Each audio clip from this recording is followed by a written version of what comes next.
Please that don't. again. Just don't say welcome to our YouTube. Just say hiya, it's Rue Hiya. and Holly. Yeah, Rue and Holly, not Holly and Rue. whatever you want. I don't even care if you put your name first. Just go, hiya, it's Rue and Holly. Like, Yeah, then you what? You don't need to tell people we're recording a video because it's obviously a video. Yeah, but that's fine. What's our first line? Just talk about it. Yeah, but you told them what comes after hello. Well, I'm here to tell you what subject are you talking about. I'm here to tell you about us. I don't know. You watch these things all the time. I don't.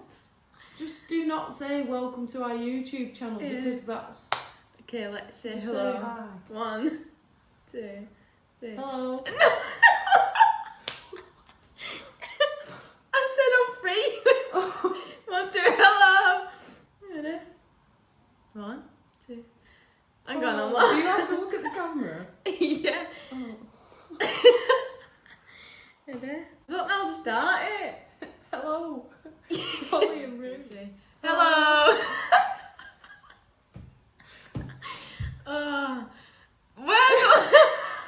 We're just going to tell you about what we've been up to. Alright, so we're starting this video, which in hindsight we should have started this last year. See, that weren't hard, was it? We just spent 20 minutes almost arguing about how to start this video. I wanted to say, hi, welcome to our YouTube video. YouTube channel. YouTube like we're YouTube celebrities. We're not. We're just telling people. Go on. I don't even know. We're far from vloggers at this point. So if you're at the point of actually watching this, then it's a miracle in itself, because how I get this from this to the computer to edit to YouTube is a miracle, and she's not going to help me I don't have a clue. at all. But in hindsight, we should have started this video last year. So if you don't follow us, we have an Instagram page called Making Minimally, and it is about our IVF journey. Now, this year, at some point later in the year, we're going to be trying to conceive for the first time, which is exciting and overwhelming, but we thought it'd make sense if we take it right back and explain where it all actually began. I don't know where to look. I don't know where to look. I don't know what to do with myself when you talk. We'll get the hang of it. By video 3, Don't we'll look get the there. hang of it. You can look there or you can look at me. Where to look? So, taking it back to, how many rounds have we done? 2 rounds of IVF. Okay, we're going to take it right back to October. So we've always spoke about babies. We're recently married, by the way. We got married 2.5 weeks ago. And even from early doors, we've always spoke about babies, haven't we? We've always wanted little babies. So we got married in May, and last year we kind of just wanted to see where we was at with it all. The year before, I had myself checked out, and the blood levels that they do, I was just very slightly out of range, but they said at that point, don't worry about it, didn't they? They said, go with plan A, like get married, see where you're at after the wedding. But then we just thought, let's do it again, because it had been a year, we wanted to see where we was at. So we went to Care Fertility in Manchester, and we both got checked, didn't we? And it kind of threw us off guard a little bit, really. You roll with how it all kind of come about. We just wanted to see where the land lay, didn't we, and see what sort of position we'd be in, and who was, I don't know, who was probably going to go first. And given like the figures that we got, didn't we, yours weren't so great, and mine were a lot better, even though I'm a bit older than you in that. You'll be able to talk more in detail about what the numbers mean, but time was ticking for you a little bit, wasn't it? Yeah, so like the plan was always after the wedding, weren't it? Yeah. But then we went for these bloods, and she basically said to us, like, you need to be cracking on. Like, they do what's called your AMH, so basically it's your ovarian reserve. So without getting too, like, fancy about it, every woman is born with a set amount of eggs, and then through life, every year or every period, those eggs decrease. So by a certain age, they like you to have so much, and obviously that decreases as you get older. Now mine was, when I did it the year before, it was at 14, right, which was slightly out of range. When I did it in August last year, in 2022, it had dropped to 9. Was it 9? Yeah. Which is a massive drop within the year. It hadn't even been a full year. and Holly's was 16.2. Something like that. It was 16. So Holly's was obviously really good, buzzing about it. I think it was a bit bittersweet for me at first, because obviously I wanted you to be in a good position, but then me being slightly younger, I think it was a bit like, shit, weren't it? Like, yeah, why has that happened, kind of thing. So she said to us, basically, you need to get cracking on with it. Now, with a same-sex couple, because if you're not gathered with lesbians. I can't believe you just said that word. We hate that word. With same-sex couples, there's two ways to do IVF, right? There's IVF, and then there's IUI. So, IUI is what? It's like turkey-based method, isn't it? Yeah. They just tip you upside down and Shove it in. shove it in. It's like It's a willy going in and doing its bit. It's why are you saying these words? Because I'm trying to explain it. I can't do this video. I'm trying to explain it in simple terms. So IUI, they go in. They try and make squirting. it like as natural as possible in it, but the penis is missing into it. And I said willy and you go mad, and then you said well, penis. that's the PC word for it, isn't Okay. it? So they tried to copy the penis, right?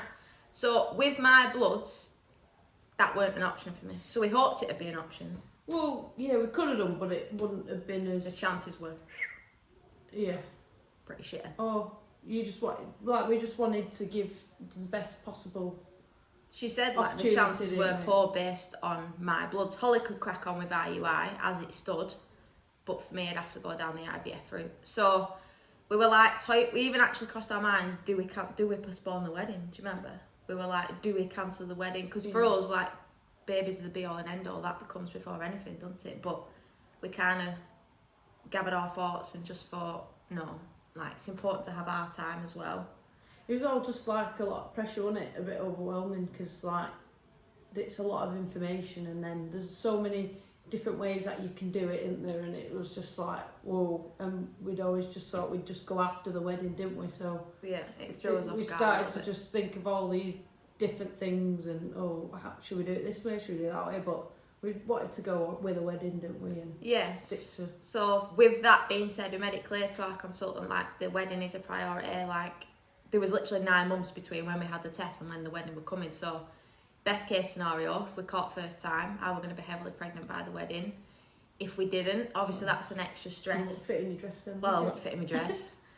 That'd be an extra stress. And then, like, you've got to think worst case, like, okay, say we caught, but then we miscarried. Like, imagine just what you've got to take on alongside planning a wedding and everything else, and it's just a lot in it. So they offered us something called an all-freeze cycle. So basically what that means is you undergo IVF, but rather than transferring the embryo, which I'll kind of get to in a minute, but rather than transferring the embryo, you freeze them, so that when you're in a position to try for a baby, which we'll be doing later this year, that's what you'll do. So we did round 1 IVF. First bit was picking a sperm donor. You can talk about this. Holly found this a lot more difficult than...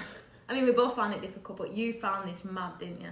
Yeah, well, I found it really difficult because it was like information overload, wasn't it? And for me, it's like, I don't know, I wanted to leave some things to chance. Hang on. Leave to chance, right? No, she said... but like, you know, like, if you... Right. Not that we're normal, but... Well, we are normal, but, like, we're missing a vital part, aren't we, in this whole journey, but, like... You're literally like going through catalogues, aren't you? It's like you're shopping for your own kid. Like, it tells you everything from the guy's favourite colour, and you can listen to his voice, you can look at his handwriting, like what his grandparents died of, and it's mad because usually who you're with is who you're with. Don't matter. Like, someone had a dust allergy, and we were like, no. But there was even one of them said he smokes a bit of cannabis. Like, it's just things like that, wasn't it? That we were just the guy's favourite colour were purple. Yeah. I don't like purple. Well, that's so I was like, picked, I was like, no. And then you think that's mad. Like, you're actually, do you know? There's too much information, isn't there? Like, and the first donor we picked that we had our heart set on, we rang the sperm bank and he wasn't in stock. I know that sounds mad, but things like he's not in stock, sorry. And it was like, all right. Which took us like 2 weeks to come to that decision in the first place. Yeah, on to the next one. And then we were torn between a couple, weren't we? No, I were like, oh, we could leave this bit to chance. Like, Yeah, pick them out of a bastard hat. Let's pick it out Let's of a pick hat. our child, the other half of our child, out of a hat. So I was like, absolutely not. But like you said before, if you with someone, you with someone. Like a Yeah. lot of those things. So I don't know. I got really like my head just went in all of that. You like struggle with that, didn't you? I just weren't expecting even that. I thought that would just be a given. Like you'd get your sperm donor, but with a lot of the clinics in England, you don't see pictures and stuff, do you? You just go with like skin colour, hair and stuff. We saw a few baby pictures, didn't we? Yeah, but we went to European Sperm Bank. Also, in the UK, they have to be what they call ID release. So you legally, they have to be. Our child will have to be able to find out who the donor is when they're 18. If you went to Denmark or Spain or anywhere really other than the UK, they don't have to do that. So your options are actually quite limited from the off. You know, you've got a sperm bank of 200, and then as soon as you filter to ID release, you're down to 20. It's difficult. Yeah, it'll still be because a lot of the donors probably don't want the identity released, so that when they've got a load of kids that turn 18, there's, I don't know, be banging on the door. We always said we would do that anyway, because selfishly we'd prefer not, but morally we knew that we were going to go down the ID release anyway, because it's only right for them, the child, that when they're older they can go and find out. You want to know where they come from. Yeah, where they come from. You don't want to take that decision away from someone that's not born, but again, could be a controversial subject, I don't know, but for us it were like, and we want to use the same donor for... We want them to be biologically related. Multiple kids for siblings, so that they've got something in common, so that maybe when they do get to 18, or, you know, that's a journey that they can go on together, and it is something that they have got in common.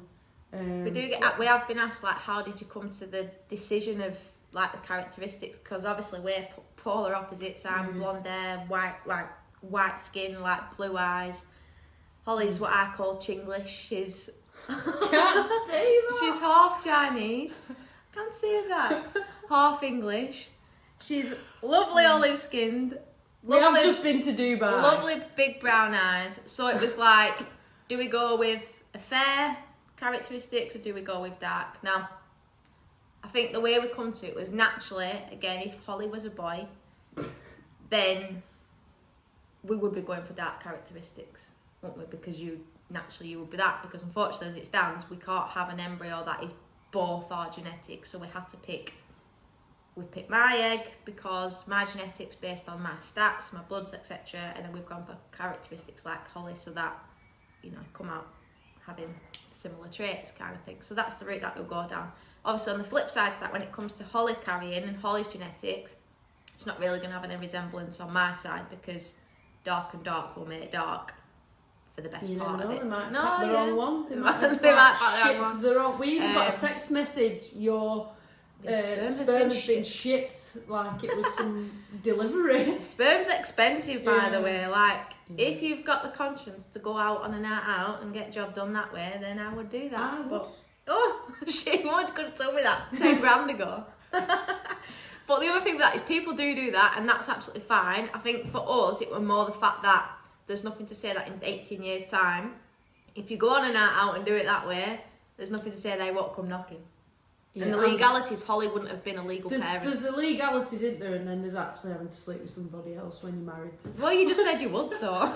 I'm joking. So that was the sperm part. Anyway, we picked the sperm, got shipped in. It actually happened a lot quicker than we thought. We picked the sperm in August, and by October I was starting my first round of IVF. So it's a whirlwind, isn't it? Like, there's, in a nutshell, the aim of IVF is for you to produce as many eggs as possible. So in a woman's normal period, we produce one egg, right? We ovulate, we produce one egg. In IVF, the aim is to produce as many as physically possible. So you've got these injections. Holly's injecting me every night, sometimes twice, 3 times a night.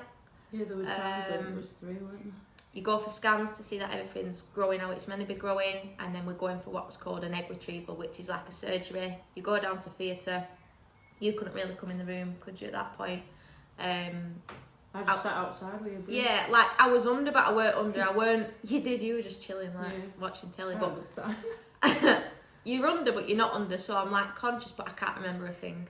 So I think I fret that at first, didn't I? Because it was like the fear of the unknown. Yeah. But it was absolutely fine. You go in, you're out within 40 minutes. They put a catheter in you. I mean, you've got to lose all dignity. Legs wide open, people staring at you one ear like they're going in. Pulling these eggs out. That must have been a sight looking at no. And then as soon as you come out, you find out how many eggs you've got. How many eggs Yeah, pretty quickly they came in, didn't they? You was just about to coming round, I think. Yeah, and I think the first time we got 14 eggs. So we had 20 follicles. A follicle is a sac that holds the egg. Not every follicle will have an egg in it. So we come out with 14. At that point then they tell you like not all 14 are going to make it. Like you start with 14 eggs, so many will mature, so many will fertilise, and so many will be then suitable for freezing.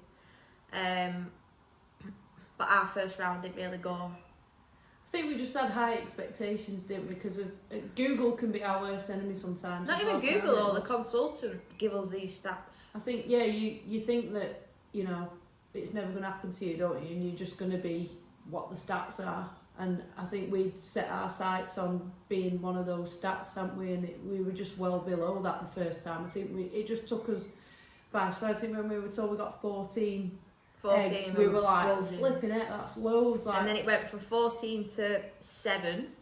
Halved, yeah, it halved, didn't it? And then it went from 7 to, well, in the end we come out with 1 blastocyst. So a blastocyst is the quality of an embryo that is good enough to freeze. So out of 14 we come out with 1. Now we weren't by no means are we ungrateful, like one's a chance, like that is a chance. It would just, I think like you say, our expectations were a little bit higher, and you feel like you've been through so much, like the emotions that you go through. It takes a long time as well, doesn't it? It's just a lot. It's a lot physically, it's a lot emotionally, it's a lot mentally, and then you're like, fuck, like. One is one chance, and that's just the same as a same-sex couple having sex once and hoping for the best. Do you know what I mean? Like it's.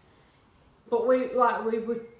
Some people don't do this whole process and come out with none, so we're time very and time grateful again. for it. So it really difficult, and a lot of people were saying, "Oh, but you know, at least you've got one." And it was like we were grateful for that one. I think we'd just set our. It just took us back. Yeah, we just thought we were going to be one of them stats, didn't we?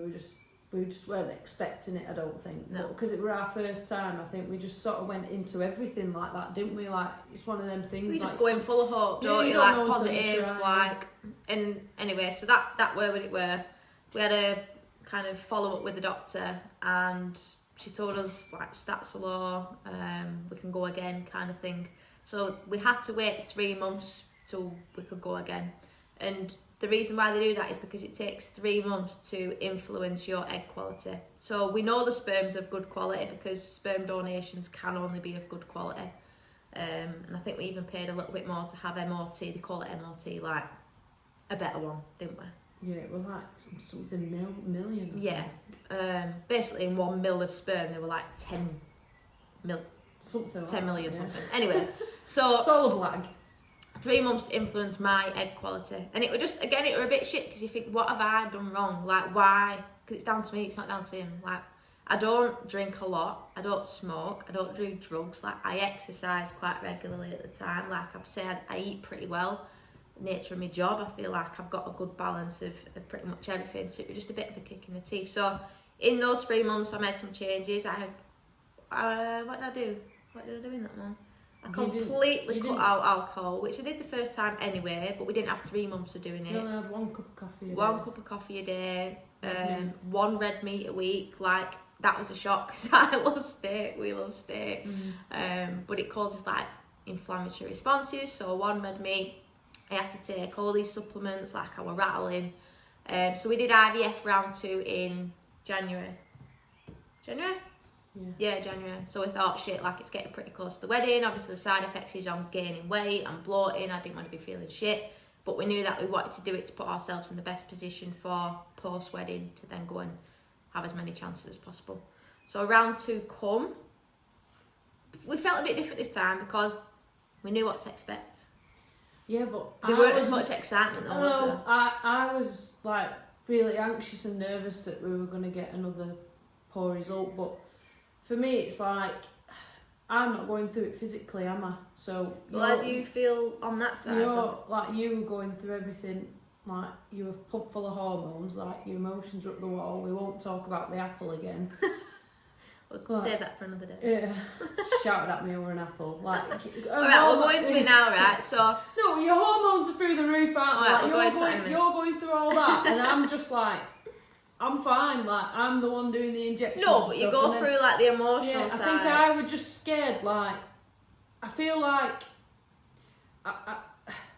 us to get a negative result again. Like, I was obviously upset and I'm upset, but then to see you go through all that physically and then take on that hit as well, I was just panicking that, like... We were definitely more anxious. I don't know, yeah. I was so nervous, but so, like, relieved for us, but, like, it's just hard because you're going through all of that. And you just feel like a spare part, like, you're not really... I'm going to work and... That's it, like, you have to kind of check in with each other because we're both in completely... different roles. Like, it's both our journey, but your perspective on it or what you've got to go through is different to mine. But then, do you know what I mean? We have to meet in the middle somewhere, and that's difficult, isn't it, in itself? Because you'll be going through all these emotions and then looking at me thinking, well, what are you doing? Like, I'm just going to work and just doing my normal stuff, and like I were able to drink and stuff. Not that I'm a big drinker anyway, but things like that. Yeah, you could like, just kind of crack on. I just got on with it, sort of thing. It's hard, isn't it? Yeah, it was tough, but we come out a lot better in the second time. So second time round, we made these changes and we did the surgery again, and we actually come out with four more embryos, which for us now that's 5. We currently have 5 little babies in the freezer, which is mental. Yeah. Everyone keeps saying, how's the IVF? We've got 5 babies in the freezer. 5 kids in the freezer. So that now gives us 5 chances, which is mad. And it were worth being shouted at over the apple. Yeah, apple story, right? I come out of surgery, second surgery, pumped sky full of hormones, come home, feeling very sorry for myself. All I asked for Holly, I said, Hol, like, do you know when you're little, right? My mum used to peel and cut me an apple, My mum used to peel and cut me this apple. Nobody else, just you. I bet you people will comment that they have this, right? So, out of comfort, I was like, Hol, can you peel me and cut me an apple? Like, something my mum used to do. Peel and cut me an apple. Peel and cut me an apple, right? So she comes back, gives me the bowl. Apple. Peeled? No. Peeled apple. I said, where's the peel? And she's like, mouthful. Just eating it. I didn't want to throw it away. I thought, it were a pink lady as well. Top tier apple. I thought, I can't throw that away. So I literally, as I was coming up the stairs, I just went... I come through the door, cheeks puffed with pink lady. Eating it. I'm like, where's the peel? This whole IVF, I thought we'd be bitchy, I thought I'd be moody. I was fine, weren't I? I know, I weren't fine. But this one scenario come in, I'm like, where's the fucking peel? You actually said it like that as well. I was like, and I went, my heart was pounding. She was like, I bet it. It was like slow motion. The whole walls were just like caving in on me. I was like, get out of my sight. Yeah, you said, you went, right, she's got too much memory on the phone. We just had our first technical error. What were we saying? So that pretty much rounds up Applegate anyway. I feel like we've overshared that story because she shared that at the wedding as well. But that was put it in my speech. She ripped me in it. But that was our kind of only little bit of drama through the IVF. We can laugh about it now, but it was a while before we could laugh about it. But that was that. So IVF pretty much summed up in a nutshell. We got 5 little babies in the freezer. Yeah. Again. She did it again. No memory. Sick. Technical error 2. And all we needed to say was bye. So, see you later. That was it. See you next time.